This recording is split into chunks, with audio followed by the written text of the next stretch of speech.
Armageddon-2419 AD by Philip Francis Nowlan. Chapter 1 Floating Men. My first glimpse of a human being of the 25th century was obtained through a portion of woodland where the trees were thinly scattered, with a dense forest beyond. I had been wandering along aimlessly and hopelessly, musing over my strange fate, when I noticed a figure that cautiously backed out of the dense growth across the glade. I was about to call out joyously, but there was something furtive about the figure that prevented me. The boy's attention, for it seemed to be a lad of 15 or 16, was centered tensely on the heavy growth of trees from which he had just emerged.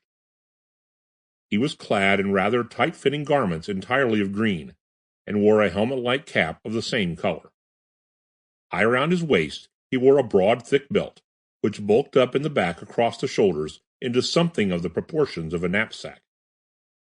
As I was taking in these details, there came a vivid flash and heavy detonation, like that of a hand grenade, not far to the left of him. He threw up an arm and staggered a bit in a queer, gliding way. Then he recovered himself and slipped cautiously away from the place of the explosion, crouching slightly and still facing the denser part of the forest. Every few steps, he would raise his arm and point into the forest with something he held in his hand. Wherever he pointed, there was a terrific explosion, deeper in among the trees. It came to me that he was shooting with some form of pistol, though there was neither flash nor detonation from the muzzle of the weapon itself.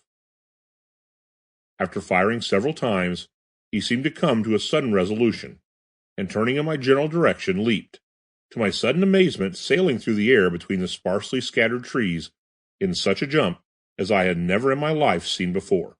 That leap must have carried him a full 50 feet, although at the height of his arc he was not more than 10 or 12 feet from the ground. When he alighted, his foot caught in a projecting root, and he sprawled gently forward. I say gently, for he did not crash down as I expected him to do. The only thing I could compare it with was a slow-motion cinema, although I had never seen one in which horizontal motions were registered at normal speed and only the vertical movements were slowed down. Due to my surprise, I suppose my brain did not function with its normal quickness, for I gazed at the prone figure for several seconds before I saw the blood that oozed out from under the tight green cap. Regaining my power of action, I dragged him out of sight back of the big tree. For a few moments I busied myself in an attempt to staunch the flow of blood. The wound was not a deep one. My companion was more dazed than hurt. But what of the pursuers? I took... Sample complete.